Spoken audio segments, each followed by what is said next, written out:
تو اللہ نے تسلی عطا فرمائی، اللہ نے تسکین عطا فرمائی، اور جب آپ کے اندر گھبراہٹ پیدا ہوئی تو اللہ نے ارشاد فرمایا قف یا محمد فإن ربک یصلی، اے محبوب آپ ٹھہر جائیے، اے محبوب آپ ٹھہر جائیے۔ یہ ایک مزاج رہا ہے کہ جب لوگ کہیں کسی کے مہمان ہو کر جاتے ہیں تو میزبان استقبال کے لیے آگے بڑھتا ہے اور وہ استقبال کرتا ہے، میزبانی کرتا ہے۔ تو اللہ نے کہا محبوب قف یا محمد آپ ٹھہر جاؤ، آپ کا رب آپ کے استقبال کے لیے آگے بڑھ رہا ہے۔ فَإِنَّ رَبَّكَ يُصَلِّي، تو آقا کریم نے کہا ربی یا ربی یصلی، تو اللہ نے ارشاد فرمایا کہ یہاں یصلی سے مطلب نماز پڑھنا نہیں، بلکہ کیا مطلب ہے؟ یصلی کے لغت میں بہت سارے معنی آتے ہیں، یہاں محبوب پر درود پڑھنا اور ان کا استقبال کرنا ہے۔ اے محبوب آپ ٹھہریے، آپ کا رب آپ کے بارگاہ میں سلام پیش کر رہا ہے، درود بھیج رہا ہے، رحمتیں نازل کر رہا ہے۔ آقا کریم علیہ السلام رب کے قریب ہوئے، کتنا قریب ہوئے؟ قاب قوسین او ادنا، دو کمان یا اس سے بھی زیادہ قریب ہو گئے۔ کمان گول ہوتی ہے، دو کمانوں کو جب ملایا جائے تو ایک حالہ بن جاتا ہے۔ آقا کریم علیہ السلام اس حالے کے درمیان تھے، رب کی ذات تھی، محبوب تھا اور محب تھا۔ اللہ کی ذات اپنے محبوب کے قرب میں تھی اور مصطفیٰ اللہ کے قرب میں تھے۔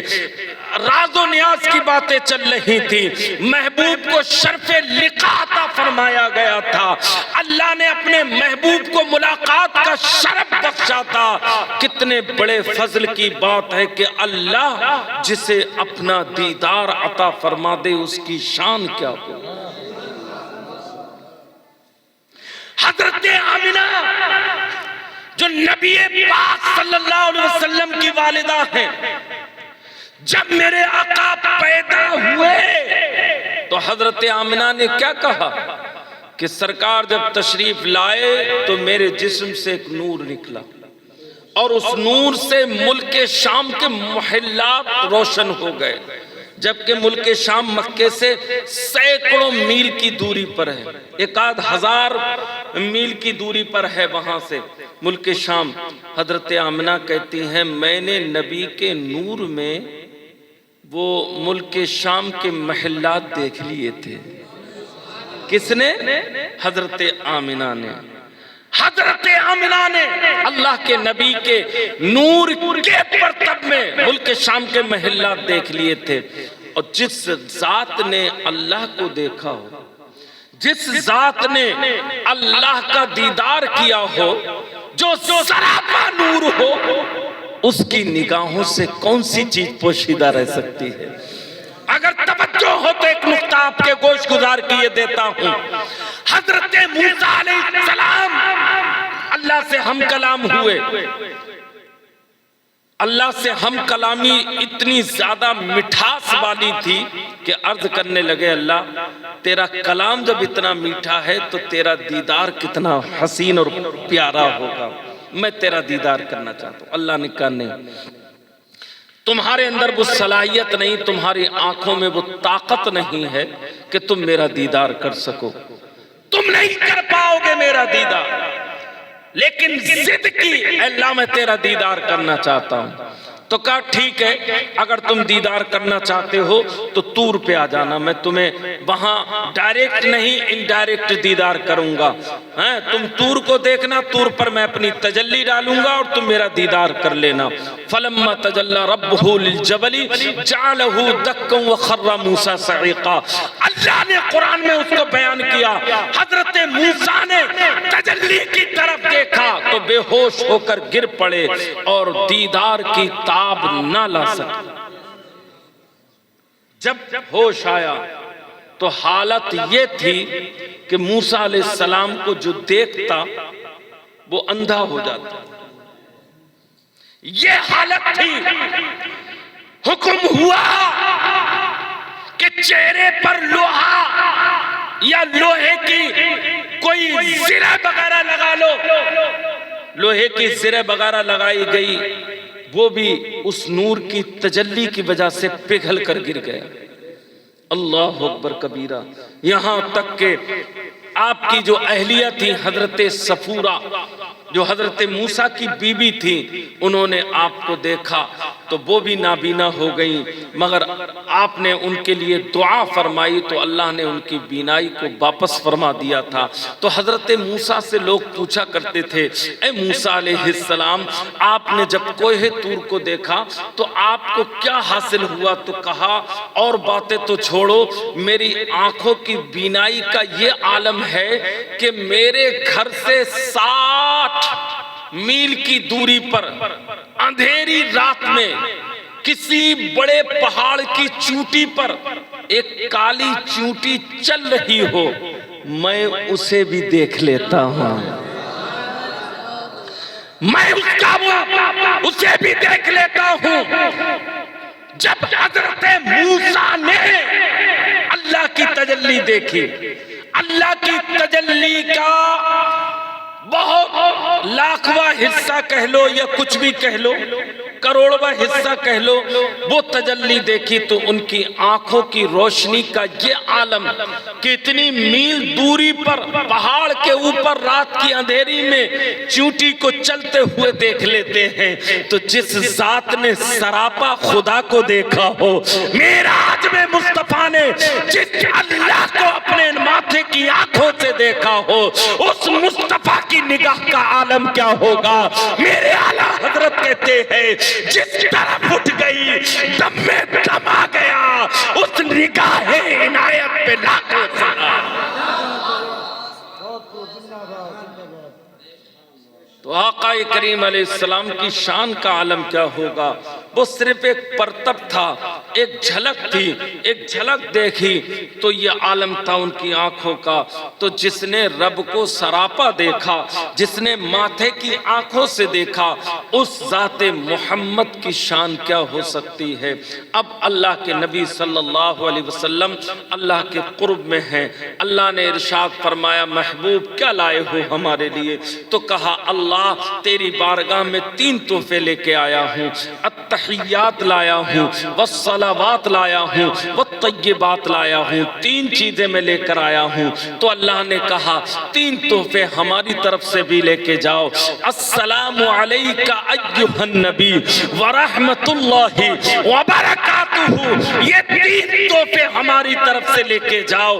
جب نبی نے دریائے رحمت جوش میں دیکھا تو عرض کی پروردگار میری امت کے لیے، تو اللہ نے کہا وعلی عباد اللہ الصالحین، یہی 3 تحفے میری طرف سے تیری امت کے لیے بھی ہے۔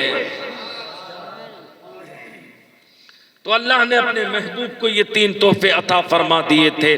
اب آقا کریم علیہ السلام معراج سے آئے، آنے کے بعد اللہ نے نماز 50 ٹائم کی نماز عطا فرمائی، اور نماز عطا فرمانے کے بعد یہ امت کے لیے تحفہ ہے۔ حضرت موسیٰ کی بارگاہ میں آتے اور واپس چلے جاتے، پھر آتے پھر چلے جاتے، پھر آتے پھر چلے جاتے۔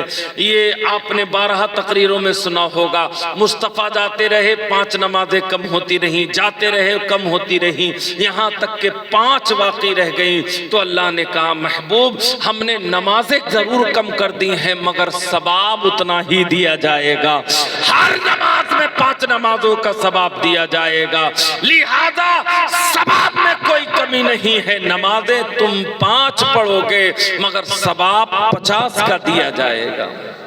تو یہ تحفہ جو نماز کا ہے یہ اللہ نے ہم کو عطا فرمایا ہے، اس تحفے کی ہمیں حفاظت کرنی چاہیے اور خوب اچھی طریقے سے نماز ادا کر کے اپنے رب کو یاد کرنا چاہیے۔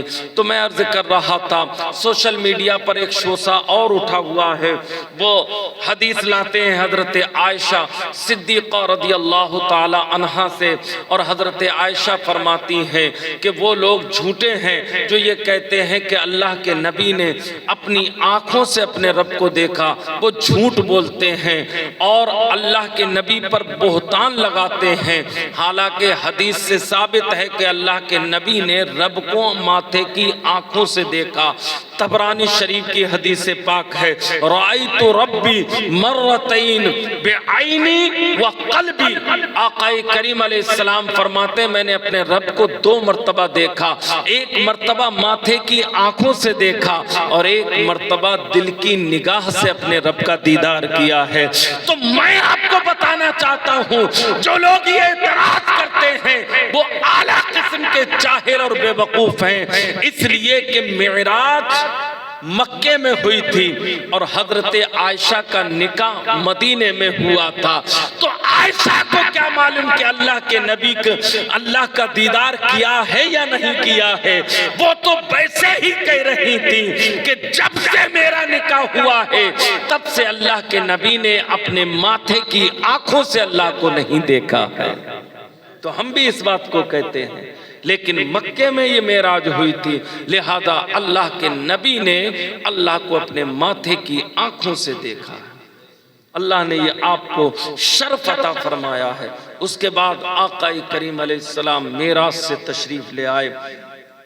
اب یہاں پر ایک بات اور سمجھ لیں کہ تھوڑی سی قلیل مدت میں گئے اور سب کچھ ویسا ہی رہا، بستر بھی گرم رہا، زنجیر بھی ہلتی رہی، اور آقا اتنا لمبا سفر طے کر کے دنیا میں واپس تشریف بھی لے آئے۔ وجہ کیا ہے؟ تو وجہ یہ ہے کہ میں آپ کو بتاؤں کہ ہر چیز کا خالق اللہ ہے۔ وقت کا پیدا کرنے والا بھی، سورج کا پیدا کرنے والا اللہ نے وقت کے ساتھ ساتھ ہر چیز کو روک دیا کہ جو چیز جہاں ہے وہیں ٹھہر جائے۔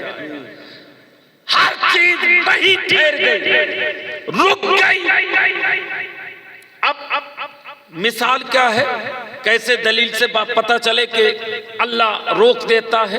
تو اس کی مثال قرآن میں موجود ہے۔ 3 پارہ ہے، اللہ نے حضرت عزیر علیہ السلام کو اور ان کے گدھے کو 100 سال تک یعنی بالکل ایسا رکھا جیسے مردہ ہو جاتا ہے، یعنی ان کے اوپر نیند غالب کر دی۔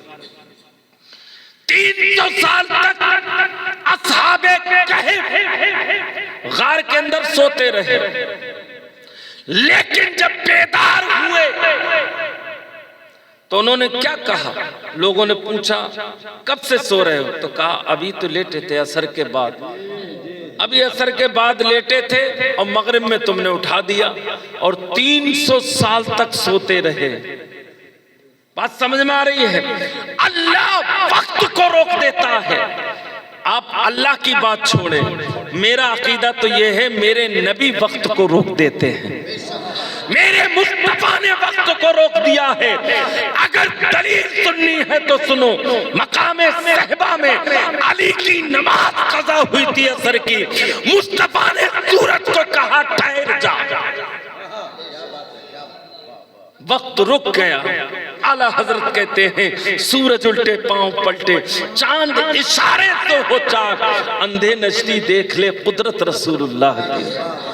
تو مصطفیٰ نے وقت کو ٹھہرا دیا، سورج رک گیا، علی نماز پڑھو، عصر کی نماز پڑھی، علی مصطفیٰ کی طرف دیکھ رہے ہیں، مصطفیٰ علی کی طرف دیکھ رہے ہیں اور ارشاد فرما رہے ہیں علی دل بھر کے نماز پڑھ لینا، یہ سورج جب تک میں اشارہ نہیں کروں گا کہیں جانے والا نہیں ہے۔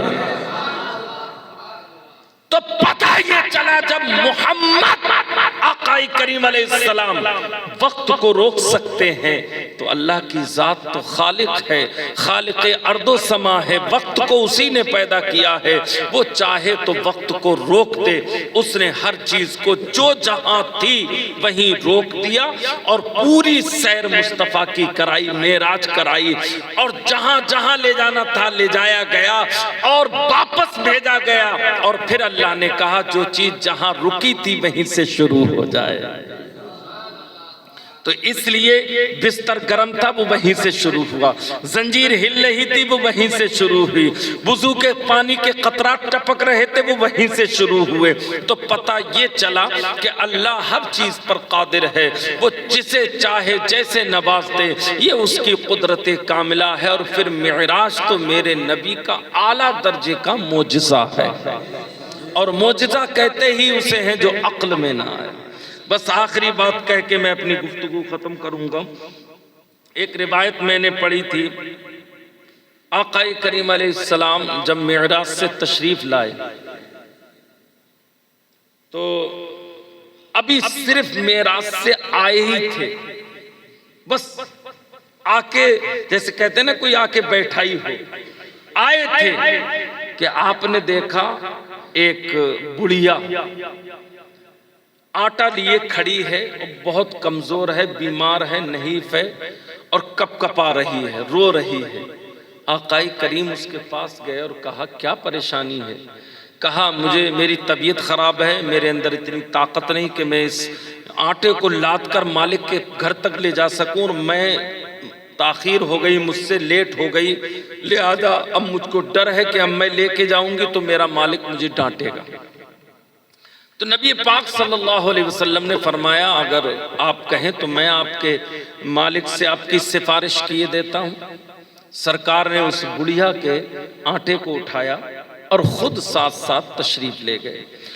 مالک نے دیکھا اور دیکھ کر کہا، چونکہ وہ جانتے تھے کہ یہ نبی ہے، کہ آپ کیسے تشریف لائے؟ تو کہا میں اس لیے آیا ہوں کہ اس بڑھیا کو آنے میں تاخیر ہو گئی بیماری کی وجہ سے، اور یہ ڈر رہی تھی کہ مالک مجھے ڈانٹے گا، تو میں اس کی سفارش لے کے آیا ہوں کہ آپ اسے ڈانٹنا مت، آپ اسے ڈانٹنا مت۔ جب اتنی بات کہی، ایمان کو تازہ کر لینا، یہ جملے دے رہا ہوں، جب اتنی بات کہی تو اس مالک نے جو اب تک مسلمان نہیں ہوا تھا، جس کی یہ خادمہ تھی یہ عورت، اس نے برجستہ یہ کہا کیا آج رات آپ کو معراج ہوئی ہے؟ کیا بات ہے کیا آج کی رات آپ عرش پر تشریف لے گئے تھے؟ ایک غیر مسلم کہہ رہا ہے، کلمہ نہیں پڑھا ہے، مسلمان نہیں ہے، صحابی نہیں ہے۔ تو سرکار نے فرمایا تمہیں کیسے پتا؟ تمہیں کیسے معلوم؟ تو وہ اندر گیا، اندر جانے کے بعد اپنی کوئی آسمانی کتاب یا جو بھی اس کے پاس ہوگی وہ لے کر آیا، اور لے کر آنے کے بعد کہا ہماری کتاب میں لکھا ہوا ہے کہ ایک پیغمبر ایسے ہوں گے وہ معراج سے تشریف لائیں گے، اور لانے کے بعد سب سے پہلے ایک بڑھیا کی مدد کریں گے، اس کی سفارش لے کے مالک کے پاس آئیں گے۔ آپ میرے پاس آئے ہو، آپ کی ساری باتیں میری کتاب میں لکھی ہوئی ہے، آپ پیغمبر ہو، ہاتھ بڑھاؤ اور مجھے کلمہ پڑھا کر اسلام میں داخل کر دو۔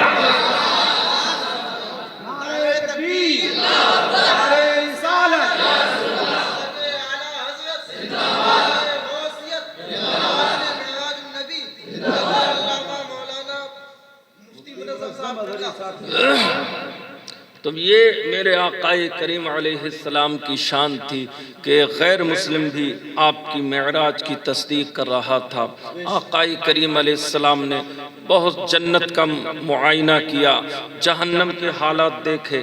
آپ نے فرمایا سب سے زیادہ جہنم میں عذاب جن کو دیا جاتا ہے وہ عورتیں ہیں، عورتوں کو بہت عذاب دیا جاتا ہے۔ تو عورتوں کی وجہ بھی ہے کہ وہ گناہوں میں زیادہ ملوث رہتی ہیں، غیبت، چغلی، بدی، برائیاں کرنا، ایک دوسرے کے طعنے کشنا، یہ اپنے شوہر کی نافرمانی کرنا، گالی گلوچ کرنا، برائی سے کام لینا، اس وجہ سے عورتوں کو زیادہ عذاب دیا جا رہا تھا۔ اللہ کے نبی نے فرمایا عورتوں کو اللہ کی پناہ مانگنی چاہیے، یہ اپنے بناؤ سنگار کی وجہ سے، زنا کی وجہ سے، غیبت کی وجہ سے، چغلی کی وجہ سے، بدفعلی کی وجہ سے انہیں جہنم کے اندر ڈالا جائے گا۔ ہماری آپ کی سب کی مشترکہ ذمہ داری ہے کہ ہم اپنی عورتوں کو پردے میں رکھیں، عورتوں کے ساتھ حسن سلوک سے پیش آئیں اور ان کو دین سکھائیں تاکہ وہ دین پر عمل کر کے اپنی زندگی کو کامیاب بنا سکیں۔ دیکھیں آپ نے میری باتیں سن لی، جو کچھ بھی میں بیان کر سکا۔ بیمار آدمی اتنی دور